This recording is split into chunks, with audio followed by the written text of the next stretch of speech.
Sinclair Broadcast Group, connecting people with content everywhere.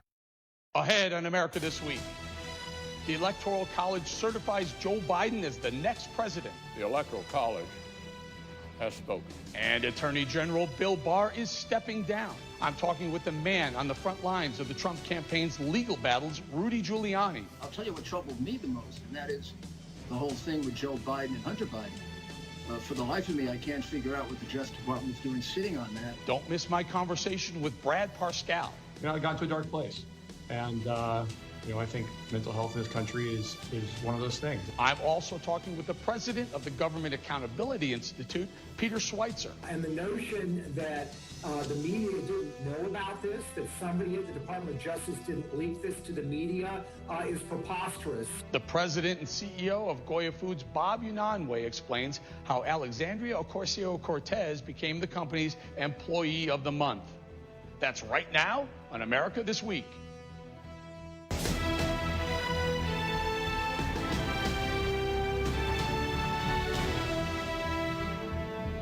Welcome to America This Week. Folks, 2020 will soon retire and make way for 2021. This year has been insane. Between the pandemic and the protests, there's been a whole lot of muck in the swamp.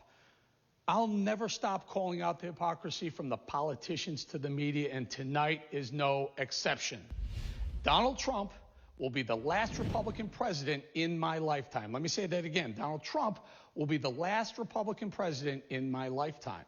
He may be the last GOP president ever again. This week, the Electoral College confirmed Joe Biden as president number 46 of the United States of America. That prompted Senate Majority Leader Mitch McConnell to throw in the towel. And pro-Trump media group Newsmax called Joe Biden president-elect for the very first time. You see, folks, Republican Party is in disarray. They're split between the pro-Trump wing of the party and the establishment old-school wing. Meanwhile, the left is united, laughing all the way to the White House. Karl Rove, architect of the long-shot Bush 43 presidency, this week called Trump a crybaby. Now, Rove, ever the hypocrite, has cried about Trump beating his beloved low-energy Jeb Bush like a drum in 2016 for 4 years. Rove, along with the other turncoat Republicans like Mitt Romney, Anthony Scaramucci, Mr. Kellyanne Conway, and many more, are the reason there will never be another Republican president. These Benedict Arnolds are ignoring the fact that 74 million people voted for Trump. He's a very popular president. I mean, Trump placed 3 Supreme Court justices, ensuring the court is conservative for a very long time. Now, I could list all of Trump's accomplishments, but the liberal media would accuse me of bias or misogyny or call me racist or just make stuff up just to get me not to mention anything that puts Trump in a positive light. They're bullies. That brings me to the media. The media is supposed to be the watchdogs. They're supposed to fairly and without bias report on the two sides, Democrats and Republicans. They should be like the referees in a game. 2020 proved that wrong. Trump exposed the media's dark underbelly. They're not fair. They're filled with bias. The referees are bought and paid for. It seemed anything Trump said, the media took the other side. Trump said Joe Biden may have been compromised by China and Hunter Biden's dealings. The media scoffed. There is zero evidence that Hunter Biden or Joe Biden did anything wrong here. We should note, again, and you and I have said this on the air many times, there is no evidence that Joe Biden was, involved in any wrongdoing. Of course, I want to note that there is no evidence that Joe Biden or Hunter Biden has done anything wrong. No evidence? Well, that was pre-election. We now know there was evidence. In fact, enough evidence for the FBI to be investigating Hunter Biden. And I assume Joe Biden back then, before the election. Wonder why that news didn't come out until after November 3rd. Or how about when Trump said he would deliver a vaccine by the end of the year? The media scoffed again. Left-wing host after host brought on anti-Trump pundit after pundit and doctor after doctor to discredit Trump's optimistic promise. The head of infectious diseases at the NIH had to stop President Trump from continuing to suggest that a vaccine is going to be here in a few months. I mean, it's a pretty stunning thing that this just happened. Stunning?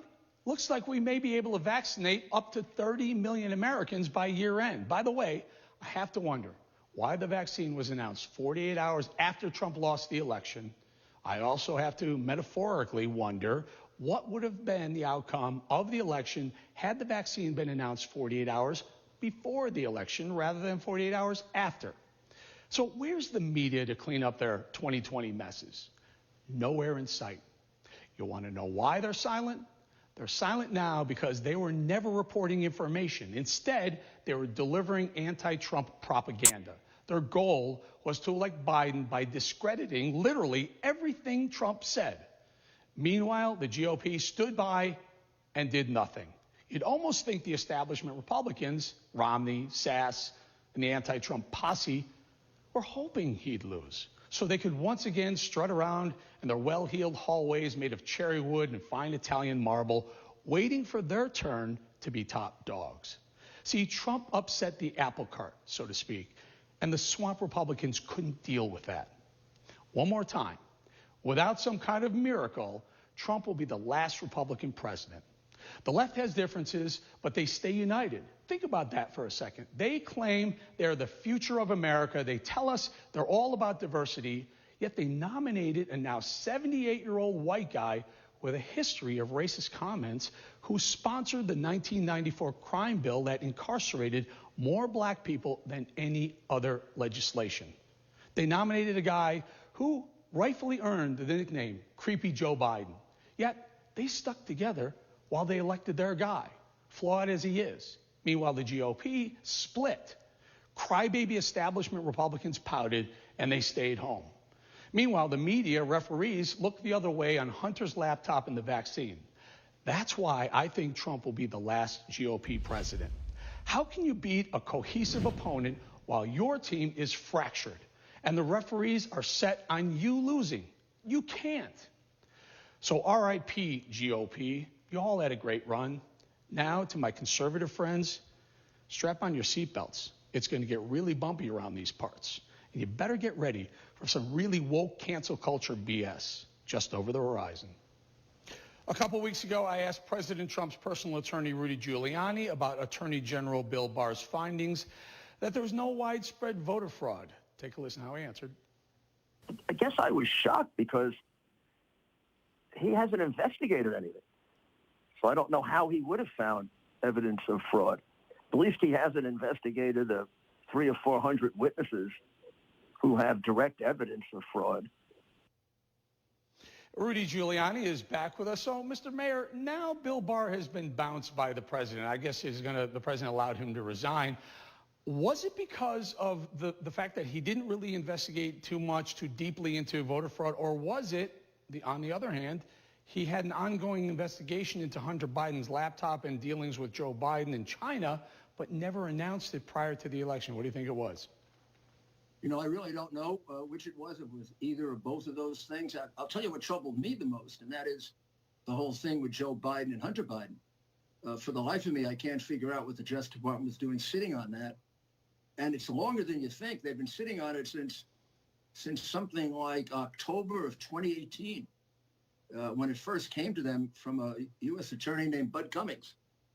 So this evidence has been given to them almost like pushed in their face, maybe 5 or 6 times over the last 2 years. And they've never gone as far as to subpoena one witness. And the evidence is compelling. I mean, it's tape recordings, video recordings, documentary evidence of money laundering, 12 witnesses who have given affidavits under oath. It's the kind of testimony that the FBI normally jumps right on top of.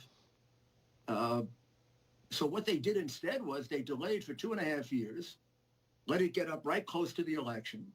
Then they could say, oh my goodness, we can't investigate now. It's too close to the election. And now we're after the election and we have open massive allegations of a lifetime of fraud on the part of Joe Biden. The evidence is there. It's not going away. So stay right there. Stay right there. Stay right there, Mr. Mayor. On the part of Hunter Biden, but also it links to Joe Biden, do you believe? Clearly. It's not even a question about it. the texts go right to Joe Biden. Hunter Biden explains that he's doing it for Joe. Hunter explains that Joe is the boss. Hunter explains that he gives half the money to Joe. You can't possibly open an investigation of Hunter Biden without opening an investigation of his boss, Joe Biden. It's right in the evidence itself. So if you take that hard drive and you take it as evidence, one of the targets of the investigation is Joe Biden. He's the main target. This isn't about President Obama. Joe was the big player. President Obama had this ring of plausible deniability circling him all the time. So what are the things that everyone thought some of the things that everyone thought he was involved in, he kept it so that there was never an email tying it directly to the president, or never a conversation tying it directly to President Obama. It was always one of his senior aides or senior people. Do you think these things are actually tied to Joe? I understand Hunter says, hey, my dad's Vice President Joe Biden. Is there anything going the other way? Is there anything Vice President Joe Biden saying, yeah, I'm on board with this. Whatever Hunter says, I'm good with. Well, sure there is. I mean, there's his partnership with the Chinese communists, which is only a year and a half ago, in which he's described as the big guy, in which a memo is put out saying, please don't mention Joe Biden's name, but he's involved in this. There's overwhelming evidence of it. And then, of course, nobody subpoenaed his bank records yet. I mean, you've got 30 years of Joe Biden living like a multimillionaire on the salary of the senator. Where did that money come from?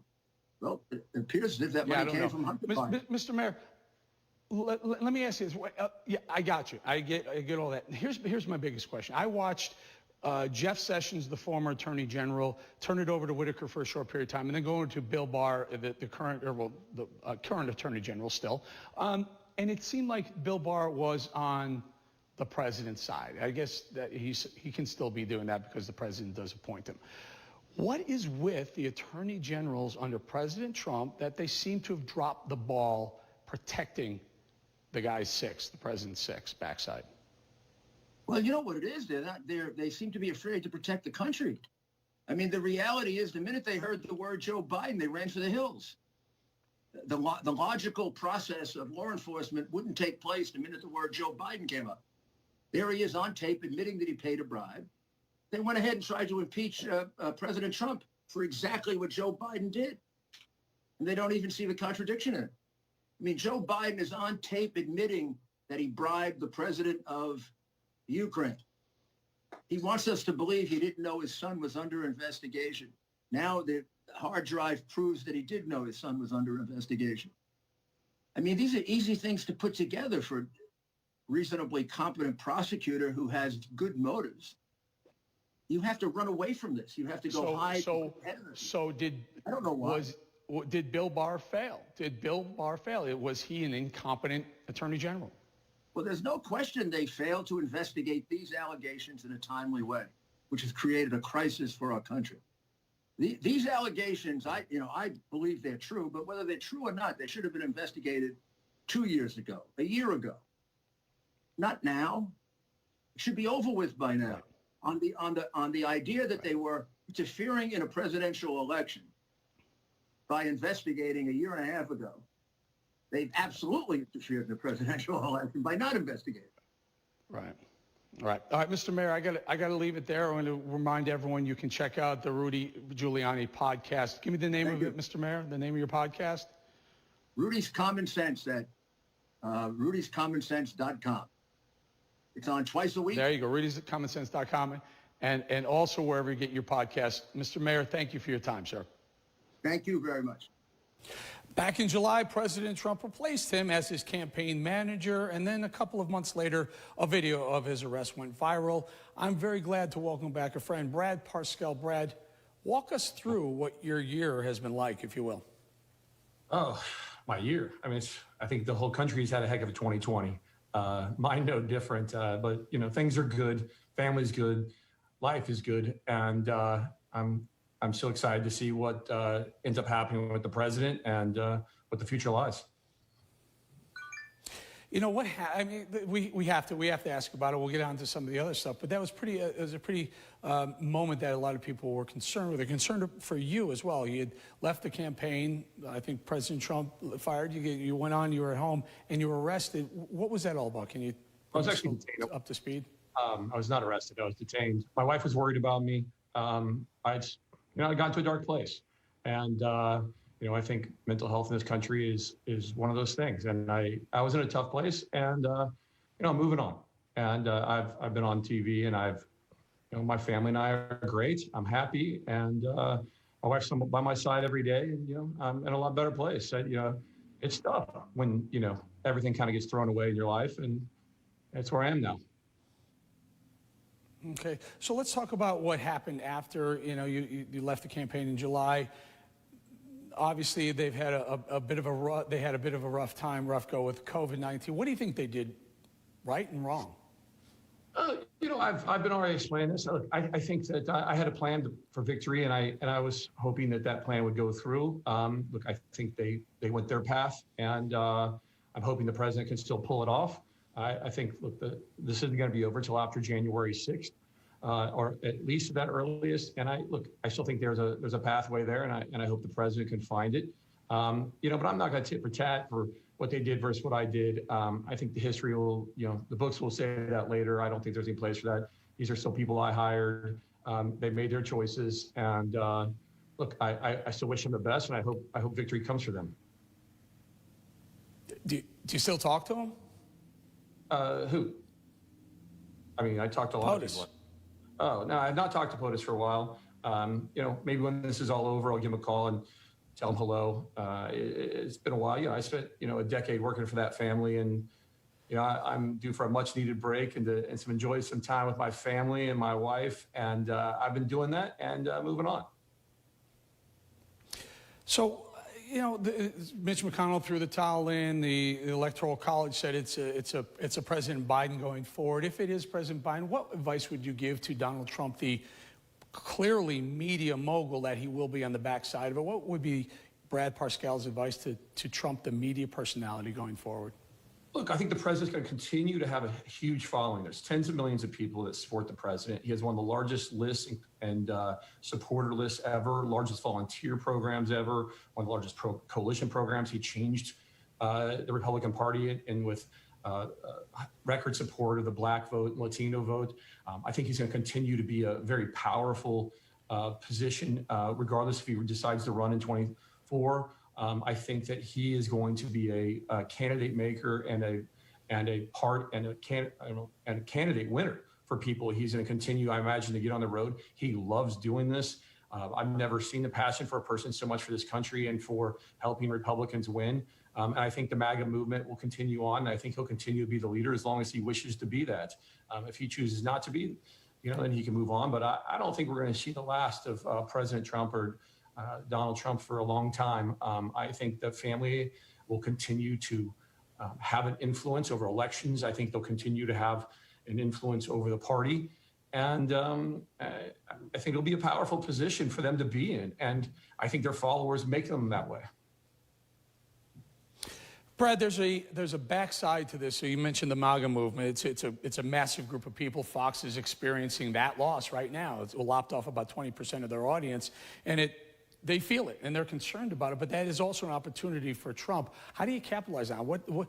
How does that group stay cohesive and supportive of the president? What venue, what vehicle should that be? Could that be? Look, they're going to have to choose what organizational venue they want. There's leadership PACs. There's a lot of different opportunities in this country to continue political movements, and a lot of people use them. There's 501c4s, there's super PACs, there's leadership PACs, there's campaign candidacy PAC or corporations. And look, they have plenty of options to do things. They have lots of assets, and I put it as in 40, 50 million type people signed up, ability to raise record small dollar fundraising still, ability to communicate with huge amount of influencers that we built over the years. I mean, this campaign had the largest digital footprint by far of any campaign in history and continues to do so. And I think that his ability to still do that won't go away just because they decide, the electorals decide that he's not president in January, he will continue to be this powerful weapon in American politics. And I think that won't go away anytime soon. And I think that structural, whatever he wants to be, that doesn't matter. It's going to be the power of his voice and what he does. All right. You know what, Brad, we're going to leave it there. I wish you well, your friend. I've known you a long time. And, you never know. Crazy things have happened. Maybe you cross paths. Yeah. Don't worry. Crazy things happen. My point was, 5 years of media attacks, 5 years of media attacks and lie after lie after lie after lie after lie after lie. Not one of the stories ever be true. It's just what the country we live in now. Yeah, I was just saying that maybe you end up crossing paths with with Donald Trump on the backside of this. And look, you were the guy who got him elected in 2016 when no one saw that coming. I still work for him. I no longer want to be out there and be the guy. I want to be there and supportive of him, and I want to be supportive of the Republican Party and move on with my life. And my wife's owed some dear time for the future. Got it. Brad Parscale, everyone, thank you so much for your time. Thank you very much, Eric. Now I'd like to bring in White House Trade Advisor Peter Navarro. Peter, you and I have been talking about China for quite some time now. This news, Representative Eric Swalwell with a Chinese spy, Fang Fang. What do you think's going on here? It's a standard playbook, Eric. Basically a little honeypot designed to lure in Americans, compromise them. China, the Chinese Communist Party, does this all the time. They do it to professors, they do it to congressmen, they do it to everybody in between. And we got to stop tolerating the Chinese Communist Party sending spies here to America and having their way with us. At some point, this country is going to wake up. President Donald J. Trump has got the American people awake. The question is now, can we stay awake and stop this kind of stuff? But I mean, they're out to get us. What can I say? What are they getting, Peter? What are they going after when they sit with when she sleeps with, allegedly, or may not, who knows, when she's hanging out with Swalwell and other elected officials, raising money for them? What did the Chinese government get in return? What was that spy bringing back to China, Beijing, and telling them about what we're doing? I always get back to my 7 deadly sins. What China's after here in America is to steal our intellectual property, to force technology transfer, to basically have their way with the American worker. And in the case of Capitol Hill, they're looking for influence. For example, Swalwell, he would do votes on legislation that would possibly stop China from stealing our stuff, and he would be compromised. There are also possibility of getting information out of the Intelligence Committee. I mean, the idea that this dude's on the Intelligence Committee doesn't have a lot of intelligence, sleeping with a Chinese spy.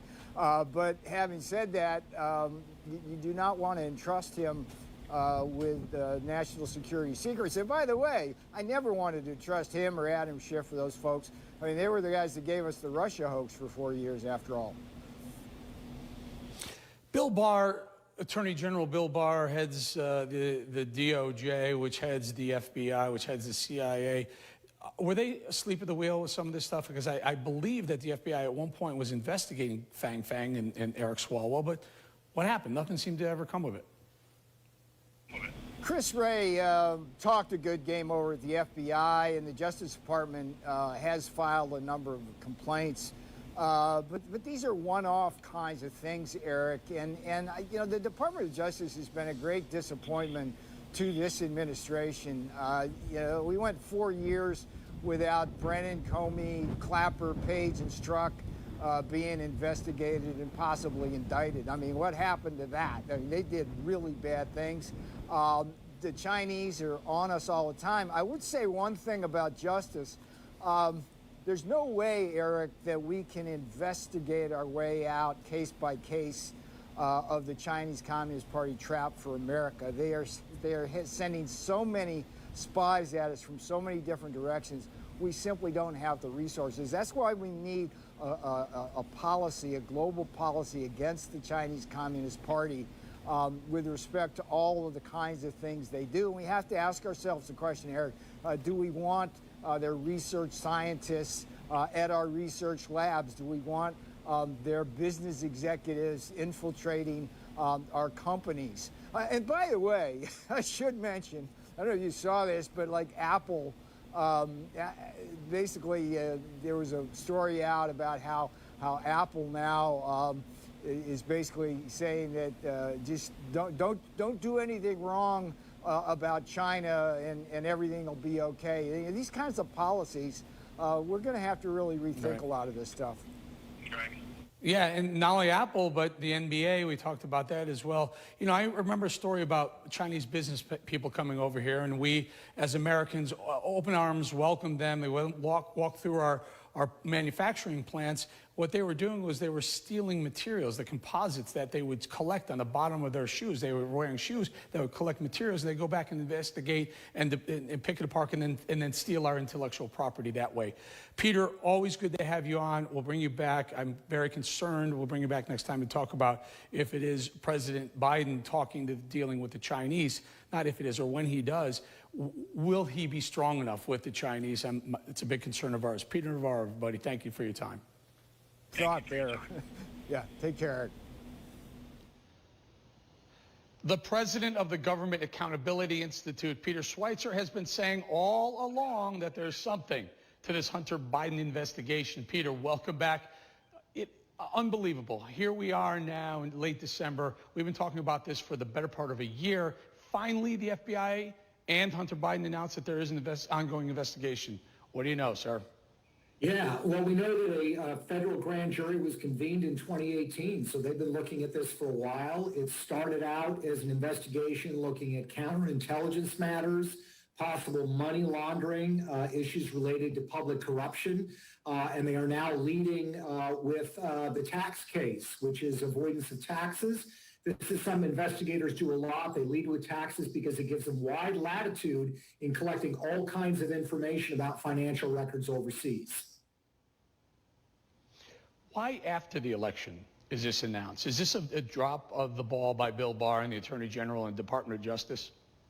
Well, I don't know if it's appropriate for an Attorney General himself to come out before an election, but I do think that, look, the Department of Justice has been leaking like a sieve for the last 5 years as it relates to Donald Trump. And the notion that the media didn't know about this, that somebody at the Department of Justice didn't leak this to the media is preposterous. So for me, the blame lies basically with the media, who's had a complete lack of curiosity about this. They like to say that they speak truth to power. What they really do is speak partial truth to some people in power, and they apparently don't want to go there with the Bidens. Peter, I asked Rudy Giuliani about this, and this is really important. Okay, so there's an investigation into Hunter Biden, and we understand that Hunter Biden may or may not have used his father, Vice President Joe Biden at the time, to get some of these deals, to lock down some of these deals, to get paid on some of these deals. Is there, and I'll say it again, President Obama used to use this ring of plausible deniability around him so that he was never implicated on a lot of things that people thought he was actually involved in. Is there any legitimate tie to Joe Biden, President-elect Joe Biden, or Vice President Biden at the time? Any legitimate tie? I think there is. One of the things that's come out with the Hunter Biden emails is that Hunter Biden was paying the expenses of his father and mother. So even though the money might be routed through Hunter Biden, Joe Biden is a beneficiary of these overseas business dealings. That raises all kinds of tax questions for Joe Biden, but it also demonstrates that this is not a Hunter Biden story. This is a Joe Biden story, a Biden family story. The fact that he is benefiting from his son's commercial activities and evidence continues to emerge that there was access given and favors given, raise a lot of legal questions. On top of that, Eric, though, there is the fundamental question. Joe Biden, going to be president of the United States, his family has profited from the Chinese government, which is going to be the biggest foreign policy challenge that he faces. Beyond whether it's legal or not, he needs to come clean because otherwise people simply cannot have the confidence that he is going to deal with China in a straightforward way that reflects our interests, not the interests of the people in China that are paying his family. Very, very important story. The concern, again, is if the FBI decided not to talk about this for, as you point out, since October of 2018, they didn't leak it, they didn't talk about it, they didn't really open up to the media this investigation. Will they be so forward as going forward as to aggressively investigate President Joe Biden going forward? Peter Schweizer will bring you back and look at how the FBI is handling that case. Peter, thank you. Thanks, Eric. This week, I had a chance to talk with the Assistant Secretary for Health, Admiral Brad Parscale, about the coronavirus vaccine. Here's what he had to say. One other item I wanted to highlight to all your viewers is that we do have therapies called monoclonal antibodies. And these are very important, particularly for people who are at high risk. They can drastically reduce your chance of becoming hospitalized and getting seriously ill. And I just want to make sure, because we have lots of this available and it's not being used. So if you are a loved one, particularly a nursing home person who gets diagnosed with COVID, it's very important that you talk to your healthcare provider about getting these antibodies, because they could prevent you from going into the hospital, lower your chances by as much as 70%. These are available and not being used as much as we want them to. So until the vaccine's out there, taking care of all our problems, this therapy is very important. It could be administered to you in an infusion center, in a nursing home, in some medical facilities. You don't have to be in the hospital for them, and they can really help. So remember, that's another tool we have, and we want Americans to use it. You'll be able to watch my entire interview with Admiral Giuliani on our next America This Week, United We Stand. We'll also post the interview to our YouTube page. Next on America This Week, all eyes on Georgia to see who will control the Senate. Our panel takes a closer look at those races next.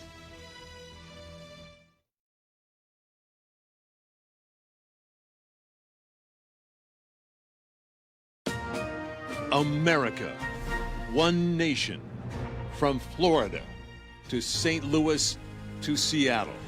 America This Week, America's fastest growing political show, delivers facts, not falsehoods. Well, there's a lot of misinformation out there, and I appreciate the opportunity to clear some of it up. Hard-edged opinions. We can no longer rely on China to be the primary producer of so many critical products that we need at a time of crisis. Tough topic debates. Has the mainstream media vetted Joe Biden the way they vetted others on the right? I just believe that all women have the right to speak their truth, and that those truths should also be investigated. The end, regardless of what political party they are a part of. America This Week reveals the topics and issues that pulse throughout America. Fighting COVID-19. We're working with every single state to be able to detect outbreaks before they spread into the community. And the path forward. Getting back to some degree of normality, that will come. We will get over this. America This Week investigates chaos at the southern border. Go, go, go, go, go, go, go. The poisoning of America. It's in the soils, it's in the water, and it's in our blood. Toxic chemicals linked to multiple cancers found in towns across America. We were poisoned, and we are still poisoned. Almost every day, there is a new community that is finding out that their water is contaminated. America This Week relentlessly seeks the truth on your behalf. I'm Eric Bolling. Join me for a fascinating look at America This Week.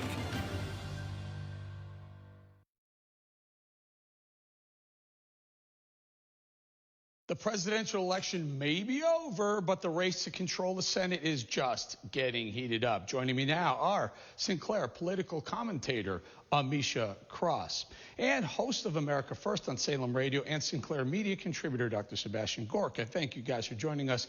Big election coming up. Sebastian, let me start with you. I mean, the Republicans need one of two to retain the Senate. They're going to get one of two of two, or go for an 0 for this time.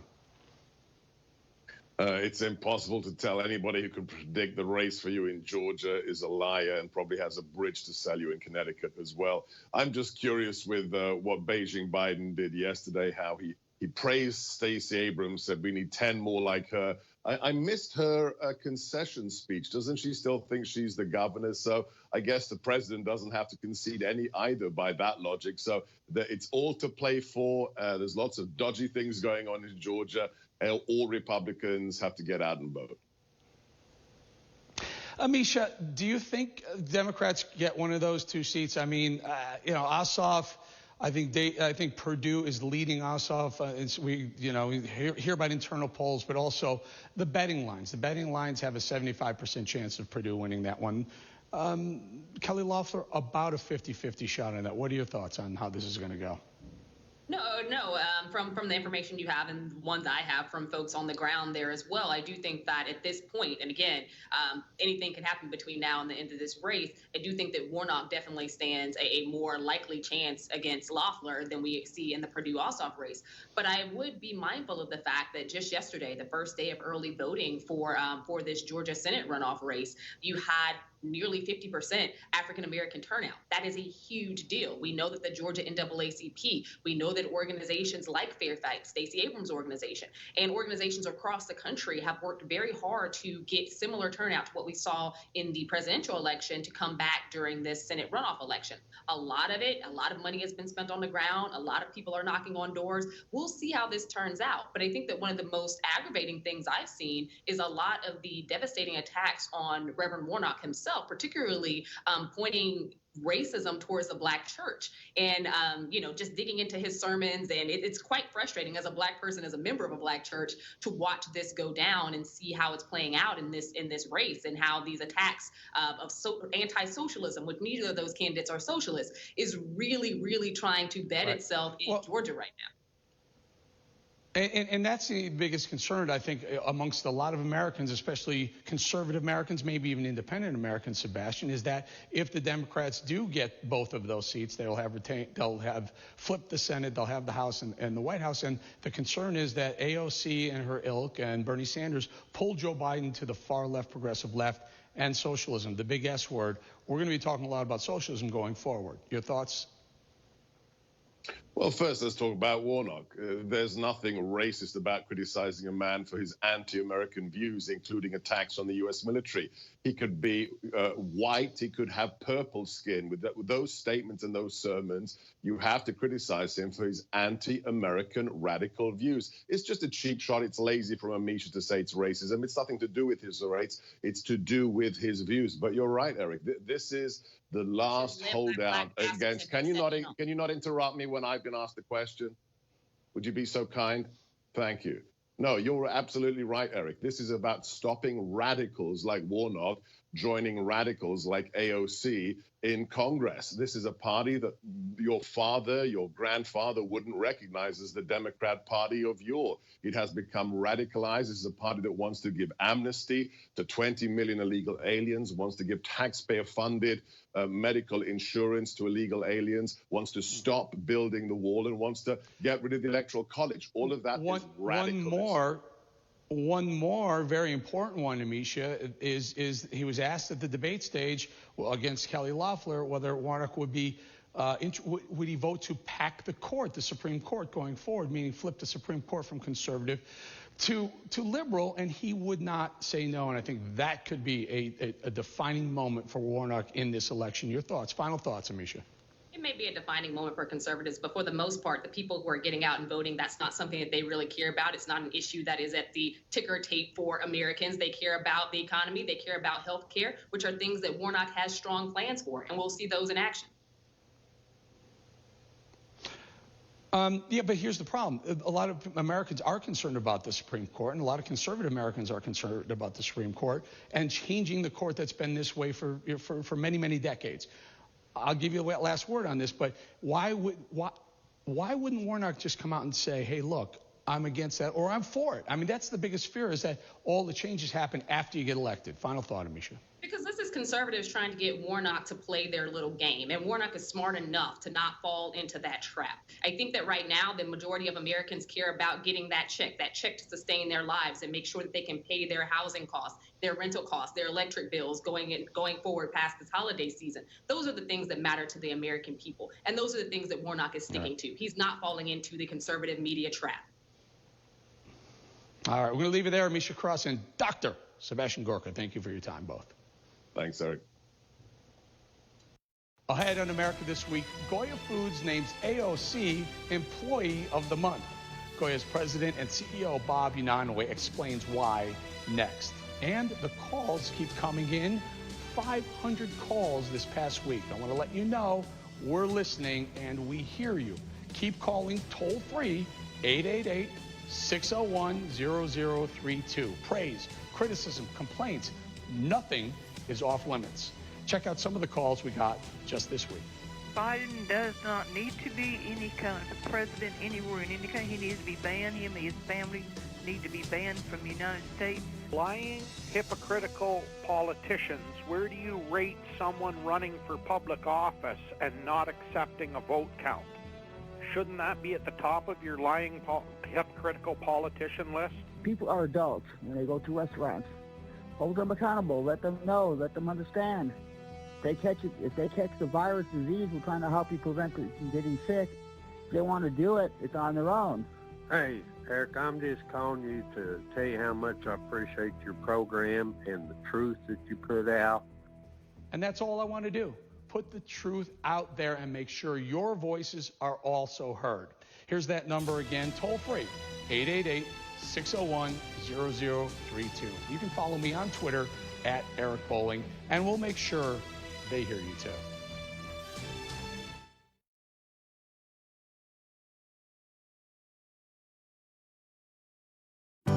United we stand, we never fall. This perilous fight, it takes one and all. Everyone stands, American strong. Strength by one equals strength by all.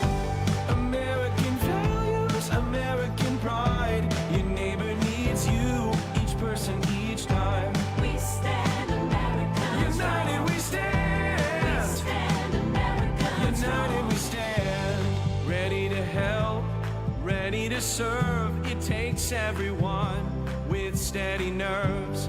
Everyone stands, American strong. Strength by one equals strength by all. American values, American pride. Your neighbor needs you, each person, each time. We stand, America. United we stand. We stand, American strong. City by city, state by state, town by town, stand American great. Everyone stands American strong. When strength by one equals strength by all. American values, American pride. Your neighbor needs you, each person, each time. We stand America. United we stand. We stand America. United we stand.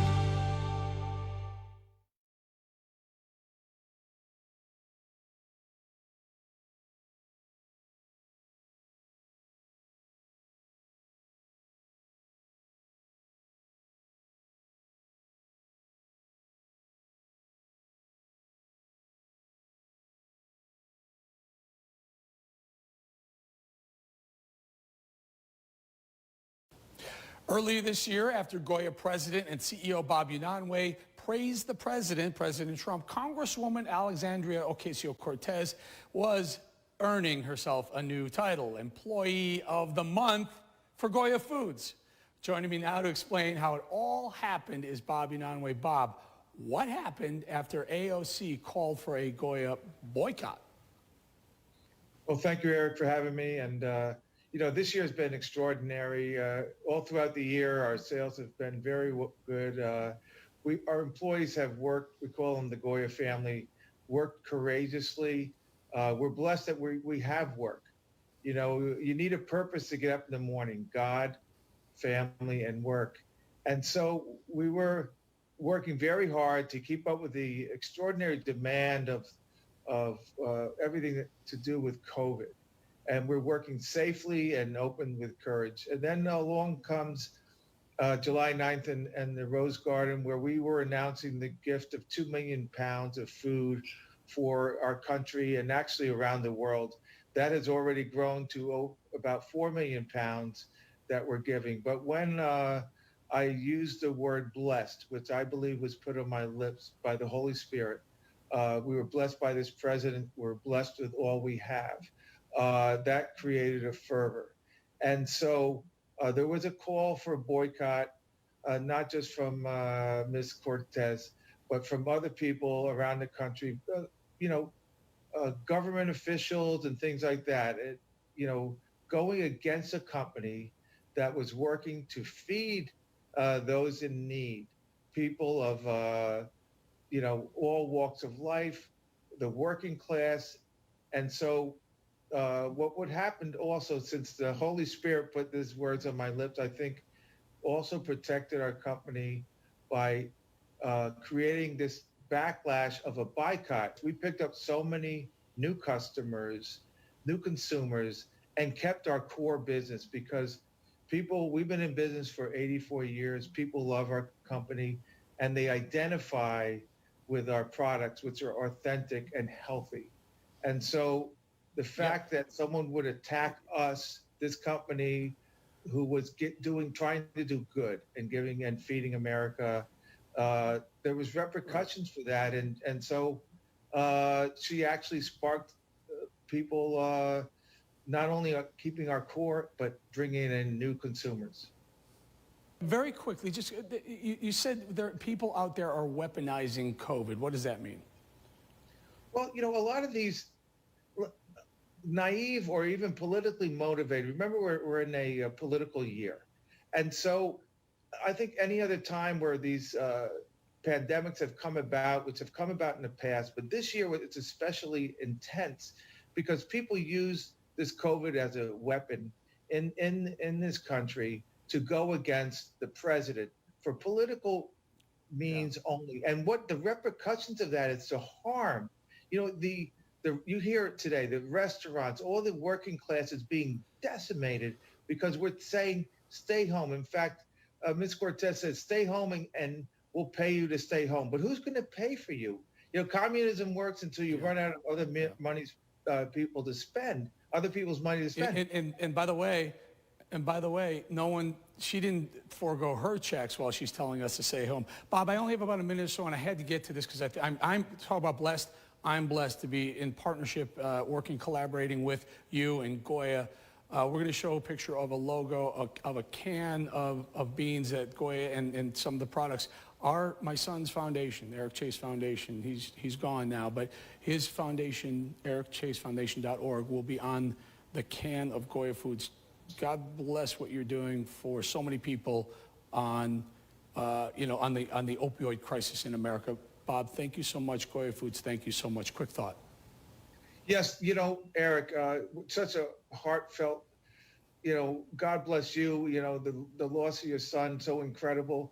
And this country, we're telling people to stay home, not to work. And that is creating all this depression, there's suicide, we're taking God out of the equation. We're taking the reason to get up in the morning. We need a purpose, we need hope.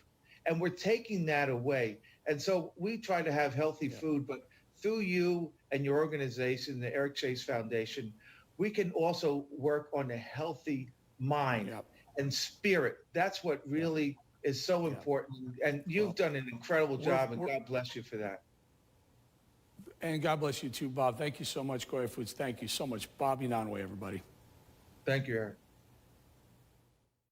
I want to reiterate my gratitude to the Goya Group for the great opportunity to be collaborating with them to save lives in the relentless opioid crisis in America. What a blessing to have our message displayed on their products. Amazing. Please join me and Goya and NASCAR in fighting America's #1 cause of accidental death. Go to ericchasefoundation.org, donate what you can, and help us save our children's lives.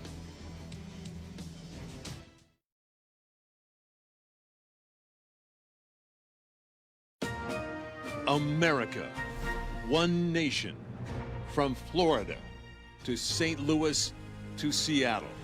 America This Week, America's fastest growing political show, delivers facts, not falsehoods. Well, there's a lot of misinformation out there, and I appreciate the opportunity to clear some of it up. Hard-edged opinions. We can no longer rely on China to be the primary producer of so many critical products that we need at a time of crisis. Tough topic debates. Has the mainstream media vetted Joe Biden the way they vetted others on the right. I just believe that all women have the right to speak their truth and that those truths should also be investigated. The end, regardless of what political party they are a part of. America This Week reveals the topics and issues that pulse throughout America.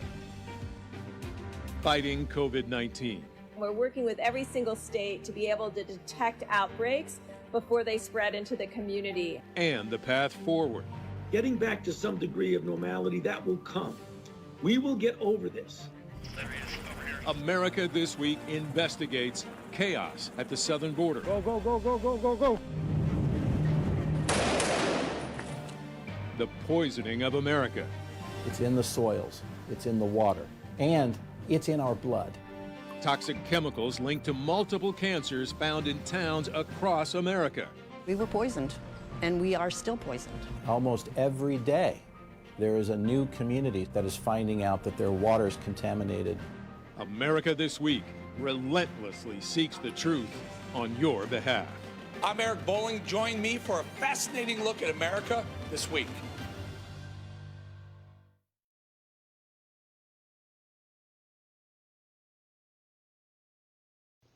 Recently, Purdue Pharma, the maker of OxyContin, pleaded guilty to criminal charges for its role in the opioid crisis. But Purdue executives and the Sackler family, who own Purdue, won't see jail time. I spoke with Gerald Posner, the author of Pharma, Greed, Lies, and the Poisoning of America, about it all. Here's what he had to say. You know my story. I lost a son to an accidental opioid overdose. It likely was one of the Purdue Pharma products. They pled guilty. They're going to pay somewhere between, I don't know, $3 and $5 billion, but they made a lot more money than that, did they not? Absolutely. As a matter of fact, Eric, you know, you're one of the many people who've had experienced a personal loss from this sort of devastation that OxyContin left behind in America, the most lethal prescription drug epidemic ever from opioid painkillers. And this is a single hit family, a one wonder drug family, meaning that the Sackler family owns Purdue. Their drug, when it went on sale in 1996 through 2019, had $35 billion in gross sales. The family they were wealthy beforehand, but they weren't billionaires. They became billionaires as a result just of Oxy sales. And in 2015, Forbes put them on the richest families list, calling them the, quote, Oxy clan, with a net worth of $14 billion. So this is an astonishing amount of money. And you say in the beginning, you know, the DOJ, the Justice Department, just reached a settlement. Yes, on paper, it's $8 billion, but they're going to get paid pennies on the dollar. There are 2,500 lawsuits with thousands of people all waiting as creditors to get a piece of that pie. The company had $500 million in cash. That's it. And the Sacklers, under this agreement, only had to pay $225 million. It's a disgrace so far. And also, let's talk about some of the things that, in order to get this type of judgment, they have to be proven to be complicit, conspiratorial. Tell us what was found in this lawsuit. What were they actually doing? Some of the people who pled guilty, yet are going to see no jail time, oddly enough. What have they been accused of and admitted to doing? Yeah, as a matter of fact, you know, this is really amazing. They had to, Purdue, the corporation, had to plead guilty to criminal charges for not only defrauding the federal government in all types of its own programs of Medicare and Medicaid and everything else, but also kickback schemes, for instance, to doctors, fraud, ongoing fraud and conspiracy. These are criminal acts, yet no individual, no executive, no family member, the owners of Purdue, it's a privately held company. They dominated the board. They were the presidents of the company.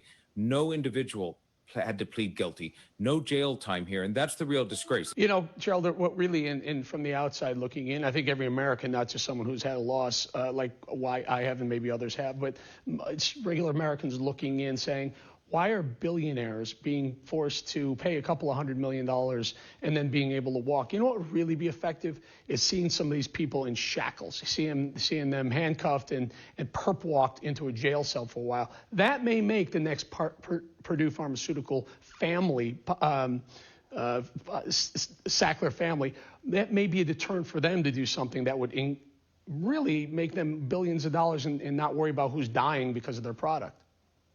You're exactly right. You know, one of the things that's missing, I think, also in the pharmaceutical industry, when the conduct is really egregious and is criminal, the companies can make these pleas to guilty charges and felonies, that really are calling for individuals to go to prison, and they aren't. Nobody does, as you say, the perp walk. It's the poster child for opioid abuse with OxyContin. There was no more successful drug in the last 25 years. And if they walk away from this without the federal government or state attorneys generals eventually bringing a criminal charge or a RICO Act, it would really be a shame. Gerald Posner, let's hope you're right, and I'm looking forward to see a couple of Sacklers behind bars, because I, for one, can say I think they deserve it. Again, my opinion only. Gerald Posner, thank you.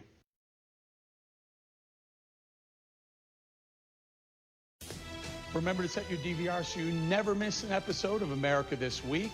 We have a complete list of times and cities on Facebook. Just go to facebook.com/America Bowling. And you can subscribe to our America This Week YouTube channel to see all of our shows and key interviews there.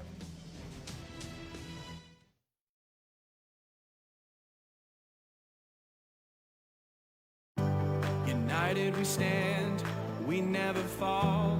This perilous fight, it takes one and all. Everyone stands, American strong. Strength by one equals strength by all. American values, American pride. Your neighbor needs you, each person, each time. We stand, America. United we stand. We stand, America. United we stand. Ready to help, ready to serve. It takes everyone with steady nerves. Everyone stands, American strong. Strength by one equals strength by all. American values, American pride. Your neighbor needs you, each person, each time. We stand, America. United we stand. We stand, American strong. City by city, state by state, town by town, stand American great. Everyone stands American strong. When strength by one equals strength by all. American values, American pride. Your neighbor needs you, each person, each time. We stand America. United we stand. We stand America. United we stand.